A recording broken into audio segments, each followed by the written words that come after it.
De esta primera semana recibiendo revelación divina desde por a través de la parábola del sembrador. Hemos analizado las determinantes que hicieron que estos porcentajes de cantidades disminuyeran del 100 al 60 y al 30. En la versión del Evangelio de Mateo, no solamente disminuyeron las cantidades, sino también seguramente la calidad del fruto en la cosecha de esta, entre comillas, buena tierra. Y al escribirle Mateo a los judíos, entendemos que nuestro Padre Celestial hace referencia a cómo disminuyó la intensidad en la relación con Él por parte del pueblo de Israel, hasta llegar a un punto muerto en el momento en que Zacarías es asesinado entre la entrada del templo y el altar. Pero también la disminución de estas cantidades nos muestran cómo la influencia del pueblo de Israel cada vez fue menor en el universo conocido y civilizado de cada generación, hasta que en tiempos de Jesús, Israel como nación era el hazmerreír de los romanos, porque estaban esclavizados, ultrajados y maltratados por el imperio romano con el cobro de altos tributos sin que ellos pudieran hacer nada al respecto. La semana anterior conocimos las determinantes a las que aquí hacemos referencia, pero esta semana intentamos aplicar estas determinantes en nuestras vidas y en la vida de la Iglesia Universal de nuestro Señor Jesucristo, sobre cómo nos toca cada uno de estos asuntos que en el pasado condujeron al pueblo de Israel a la ruina espiritual primero y luego a la ruina política, económica y social.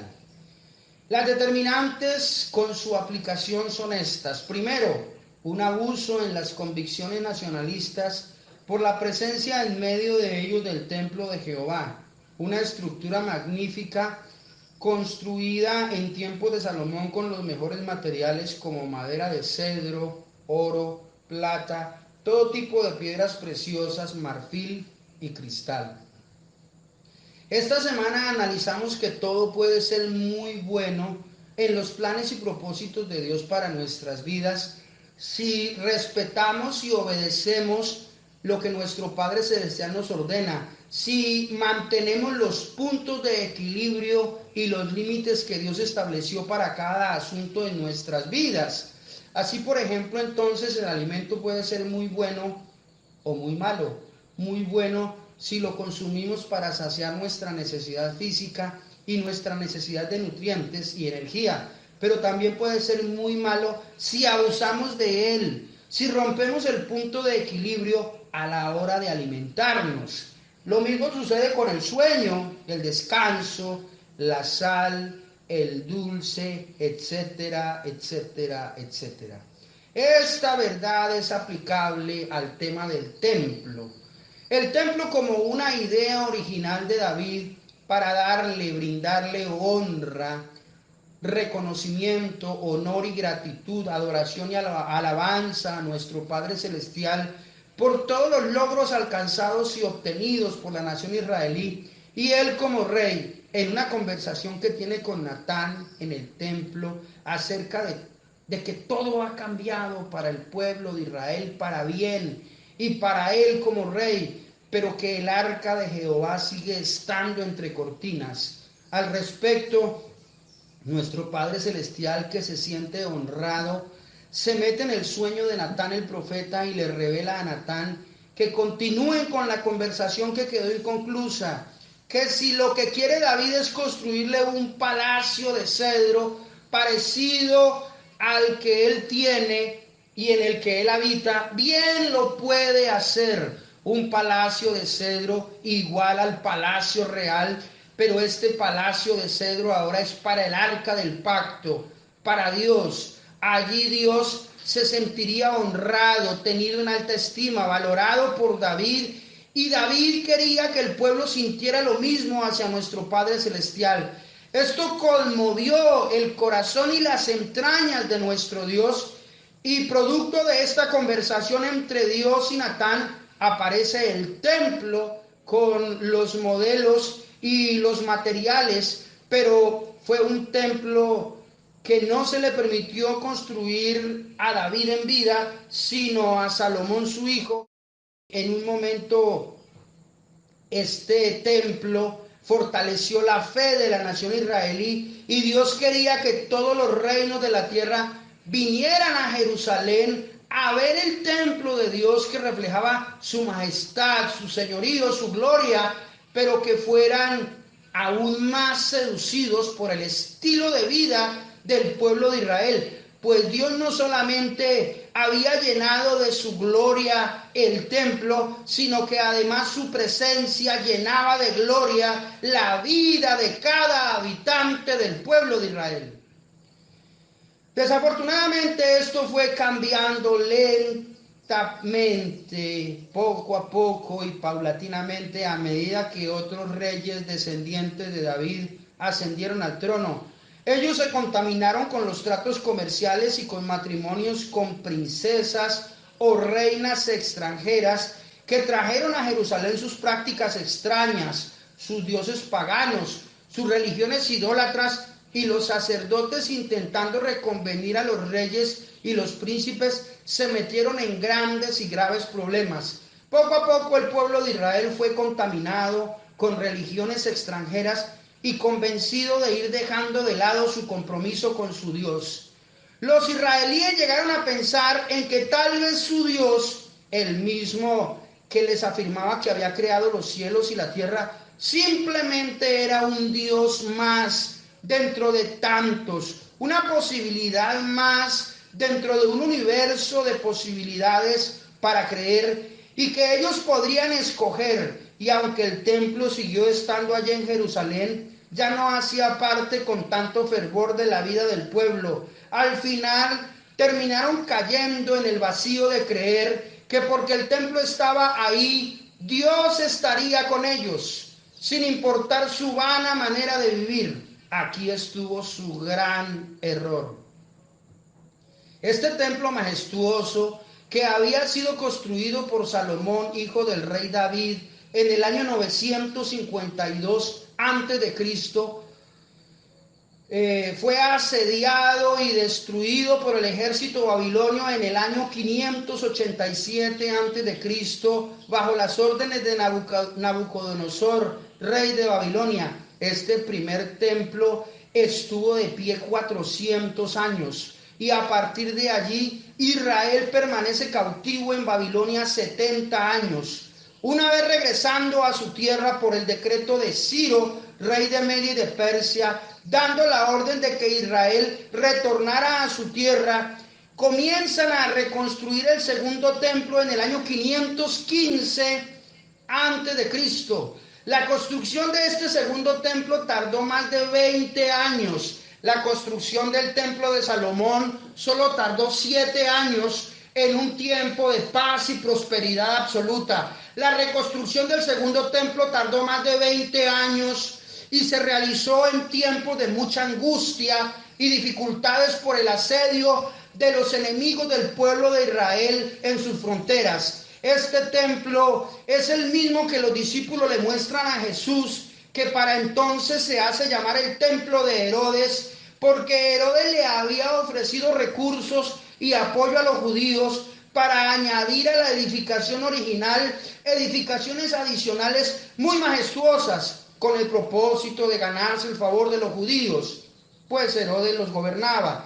En el momento en que los discípulos le muestran este segundo templo a Jesús, nuestro Señor declara: no quedará piedra sobre piedra que no sea destruida, lo cual ocurrió en el año 70 de la era cristiana. El general Tito, con sus tropas romanas, llega a Jerusalén y por orden del César, Jerusalén es arrasada y destruida, y junto con la ciudad, este templo.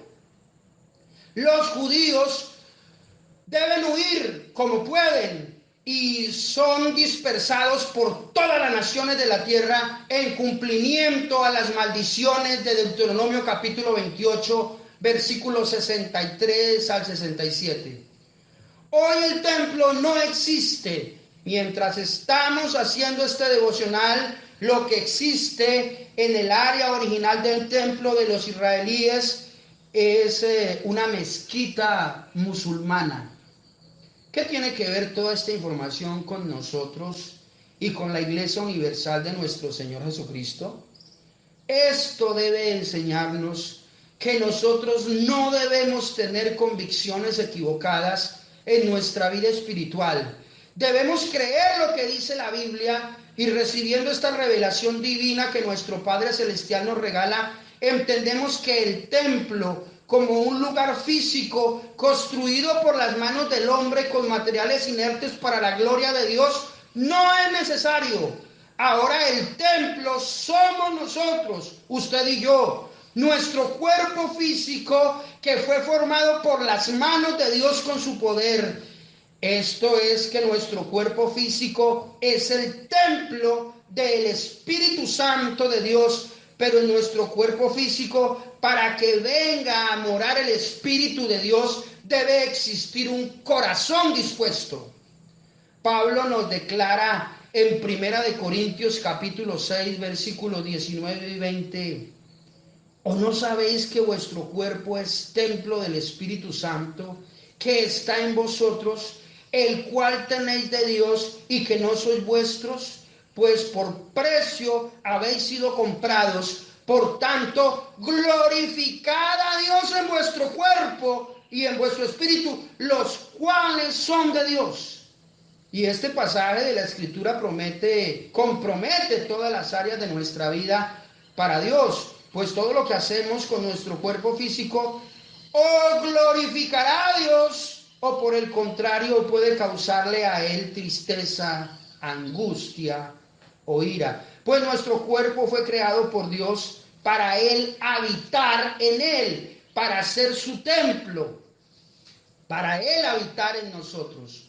Nuestra responsabilidad al respecto es orar a Dios cada día para que Él nos dirija en toda nuestra manera de vivir. La segunda determinante que condujo al detrimento total y absoluto en los porcentajes de la productividad de la nación israelí, en sus frutos para Dios, en la cantidad y calidad de los mismos, fue una clase sacerdotal que presidía las ceremonias rituales en el templo, que cada vez se apartó más de sus convicciones divinas para acomodarse en las conveniencias humanas que les proporcionaban dividendos materiales. La clase sacerdotal fue instaurada y establecida por nuestro Padre Celestial en su propósito original para enseñarle al pueblo acerca de la santidad de Dios y cómo ellos debían llevar una vida santa, sin defecto y sin tolerancia a la corrupción y la degradación moral. Es tanto así que los sacerdotes en la mitra, esto es, en un sombrero muy especial que hacía parte de su atuendo, en la parte de la frente, en donde se ajustaba el sombrero a la cabeza, había una laminilla de oro con la inscripción Santidad a Jehová. Desafortunadamente, esta santidad que Dios quiso lograr en el pueblo de Israel en todas sus generaciones se fue degradando por culpa primero de los reyes, quienes, como ya mencionamos, se casaban y tenían tratos comerciales con reyes y reinas de pueblos extranjeros, y esta corrupción y degradación moral ingresó por parte de quienes tenían la autoridad política y militar en el pueblo de Israel. Con el paso de las generaciones, estas prácticas paganas que fueron introducidas poco a poco y lentamente en el pueblo de Israel, fueron permeando primero la vida de la nación y al final tocaron la vida de los miembros del cuerpo sacerdotal en Israel. Solo pasaron unas cuantas generaciones para que Zacarías fuera asesinado por parte de los sacerdotes y el pueblo entre la entrada del templo y el altar, porque Zacarías señalaba el pecado y la degradación moral, las prácticas extrañas que nuestro Padre Celestial condenaba a través de mandatos, estatutos, decretos y ordenanzas establecidas en las Sagradas Escrituras. ¿Cómo nos toca a nosotros esta información? Debemos entender que ahora no necesitamos un sacerdote humano como en antaño. Este sacerdocio establecido por Dios en el Antiguo Testamento simplemente era la anunciación del sacerdocio divino y universal de nuestro Señor Jesucristo.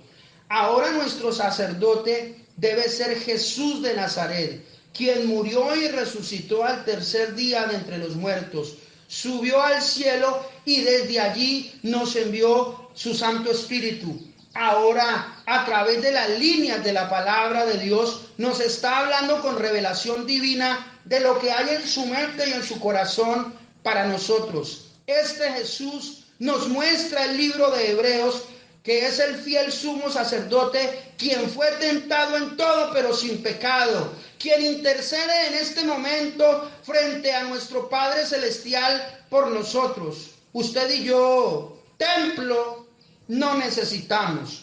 Nosotros somos el templo. Y sacerdote ya tenemos. Nuestro fiel sumo sacerdote es el mismo que en Juan capítulo 10 se anunció a sí mismo como el buen pastor, quien daría su vida por las ovejas. Él declaró literalmente: yo soy el buen pastor, mis ovejas oyen mi voz, me siguen y nadie las arrebatará de mi mano. Hoy en la Iglesia Universal de nuestro Señor Jesucristo tenemos un cuerpo pastoral humano que ejerce funciones sacerdotales al igual que sucedía en la antigüedad con el pueblo de Israel. Y se están cometiendo los mismos errores hoy al interior de la Iglesia que cometió Israel en la antigüedad. Todo esto sucede por pura y física ignorancia de los planes y propósitos divinos que nuestro Padre Celestial tiene con la Iglesia. Si nuestro cuerpo es el templo del Espíritu Santo y Él quiere morar en nosotros porque conoce que en nosotros hay un corazón dispuesto a vivir para Él, pues nuestro destino es vivir con Él, por Él y para Él. Y Él nos dirigirá en este propósito como nuestro sacerdote para que no cometamos errores, para que vivamos en santidad. Simplemente tenemos que estar en contacto con la Escritura y vivir dialogando con Él en oración, de acuerdo a lo que Él mismo nos declaró en Mateo capítulo 6, versículo 6. Mas tú, entrando en tu aposento y cerrada la puerta, ora a tu Padre en secreto y Él te recompensará en público. Cuando Jesús declaró esto, ya tenía en mente que el templo iba a ser destruido de una vez y para siempre, y que nuestro lugar de reunión con Él es en nuestro corazón y de rodillas en nuestro aposento en oración, que es la oficina de Dios para nosotros. Salirnos de este formato divino establecido por nuestro Señor Jesucristo para nosotros, por evocar las prácticas judías del Antiguo Testamento, nos conducirá al mismo fracaso que aquí hemos estado describiendo con detalle. La tercera determinante que a lo largo de esta semana hemos hecho mención es esta: dejaron de condenar la maldad representada en el pecado y la injusticia. Dijimos que en la mente y en el corazón de Dios el pecado y la injusticia debían ser extraños en la vida cotidiana del pueblo de Israel, pero desafortunadamente en cada siguiente generación el pecado de la injusticia y la maldad se hicieron más familiares, más cotidianos, menos extraños para cada miembro de la nación, y que quienes iniciaron este decaimiento moral fueron los reyes de Israel y sus príncipes, por sus tratos comerciales y de matrimonios con reinas o princesas paganas que llevaron sus religiones y creencias y filosofías extrañas a Jerusalén. Al final, los sacerdotes que debían mantener en alto los estándares morales de la nación cayeron en este pecado de degradación y dejaron de condenar la maldad. Acomodaron el mensaje como se acomodaron ellos a la corrupción y a la degradación moral e intelectual y física que los llevó a la debacle como nación. Guardaron silencio frente al delito y al pecado. Se volvieron políticamente correctos sin señalar la maldad para no ofender a nadie. Quisieron quedar bien con todo el mundo, para no ofender ni lastimar a nadie, y con esta actitud terminaron ofendiendo y lastimando a nuestro Padre Celestial. Los sacerdotes, por quedar bien con el mundo, se hicieron enemigos de Dios. Al respecto, el apóstol Santiago en el capítulo 4 de su carta, en el versículo 4 y 5, nos declara lo siguiente textualmente: oh almas adúlteras, ¿no sabéis que la amistad del mundo es enemistad contra Dios? Cualquiera pues que quiera ser amigo del mundo se constituye en enemigo de Dios. ¿O pensáis que la Escritura dice en vano: el Espíritu que Él ha hecho morar en nosotros nos anhela celosamente? ¿Cómo nos compromete esto a nosotros?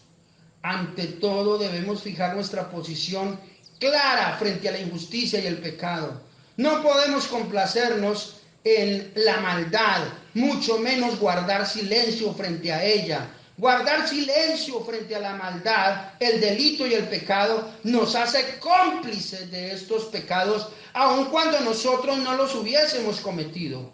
La única forma bíblica en que no somos cómplices ni participamos de pecados ajenos es denunciando la maldad, el delito, el pecado y toda forma de injusticia, censurando el mal, señalando con textos bíblicos cuál es la voluntad de Dios frente a cada tópico de nuestra vida cotidiana, y la existencia de la Biblia nos da tema a usted y a mí para todo. Entonces, por favor, no se quede callado. Hoy, cuando los hijos de las tinieblas están hablando, están gritando y están actuando para sembrar caos y confusión en derredor nuestro, usted y yo debemos y no podemos quedarnos, debemos hablar y no podemos quedarnos callados ni guardar silencio frente a la injusticia, el delito, la maldad del pecado. Es una práctica muy común el guardar silencio para no meternos en problemas. Pues bien, aquí el que guarda silencio frente a los hombres ya se ha metido en grandes y graves problemas con el reino de los cielos, con nuestro Padre Celestial, pues Él creó nuestra boca y nuestra voz para que hablemos de Él, hablemos con su palabra, señalando lo que está bien y lo que está mal, y las consecuencias de la maldad de la vida del hombre en esta generación. Vivimos en una nación en medio del caos y de la confusión, porque quienes conocen la Biblia guardan silencio, no hablan, no dicen nada. Ese no es el formato divino. Eso no es lo que está en la mente y en el corazón de Dios. Debemos decidir si somos amigos de los hombres y enemigos de Dios, al guardar silencio frente al delito, el pecado y la injusticia que ocurre en derredor nuestro, o nos constituimos en amigos de Dios, aunque seamos enemigos de los hombres que generan esta corrupción moral porque la denunciamos. Usted debe escoger hoy si quiere ser amigo o enemigo de Dios, amigo o enemigo del mundo, pero las dos cosas al mismo tiempo no se pueden. Quítese eso de la cabeza. Todo esto depende frente a usted que calla o frente a usted que habla. La palabra declara claramente que quien me confiese delante de los hombres, yo también le confesaré delante de mi Padre, y el que me niegue delante de los hombres, yo también le negaré. Pues bien, aquí no podemos vivir a medias tintas. Nos corresponde confesar a Cristo, y eso por lógica nos llevará a confrontar y censurar el pecado, el delito, la injusticia y la maldad. Y la última determinante que analizamos esta semana fue que el pueblo de Israel se olvidó de la ley de su Dios. Botaron la Biblia en un rincón, olvidaron los estatutos, mandamientos, leyes, decretos y ordenanzas que nuestro Padre Celestial les había fijado desde antaño en la fundación de la nación israelí en el monte Sinaí, al entregarle las tablas de la ley. Hubo una degradación muy firme en esta nación, y creo firmemente que no se dio en el orden en que hoy hemos expuesto cada uno de estos determinantes, sino que fueron sucediendo todos al mismo tiempo en la medida en que ellos se alejaron de la palabra. El enemigo de nuestras almas no quiere que usted y yo tengamos contacto con la Biblia, porque ya hemos explicado con anterioridad que la Biblia es la espada del Espíritu, y mucho menos que usted la pueda interpretar correctamente, porque si usted la interpreta correctamente, estará capacitada para vencerlo, sin importar su condición ni las circunstancias. Toda esta información nos confronta a nosotros para volver a las líneas de la Biblia cada día, cada mañana, a todo momento, para meditar en ella cada instante, orando al cielo para que nuestro Padre Celestial nos muestre lo que hay en su mente y en su corazón a través de la información de la Biblia. ¿Y cómo se aplica toda esta información de la Biblia en nuestra vida cotidiana? En la actualidad, en las circunstancias momentáneas de la vida de cada uno de nosotros. Nunca vea usted la Biblia como un libro de texto pasado de moda que debería formar parte de un museo donde reposan todo tipo de antigüedades. No hay nada más equivocado que eso.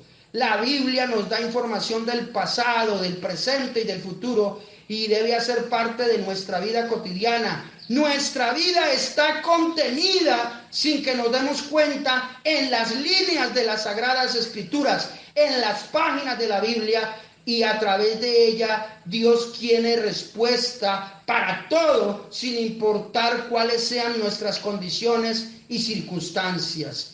Si vamos con un corazón dispuesto a la Biblia, con fe y devoción, nuestro Padre Celestial nos mostrará en sus renglones cuál es la salida, cuál es la respuesta, cuál es la solución, cuál es la decisión que debemos tomar. Recuerde, Él solo necesita de parte nuestra un corazón dispuesto. Déjeme hacer una pregunta ya para terminar. ¿Su corazón está realmente dispuesto delante del Señor? ¿Qué tan dispuesto su corazón está? Señor, tómanos en tus manos y haz con nosotros tu divina, preciosa y perfecta voluntad. En el nombre de Jesús.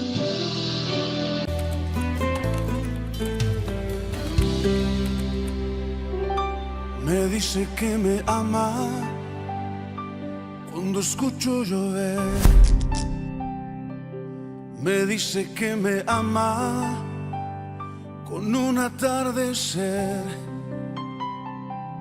Lo dice sin palabras, con las olas del mar.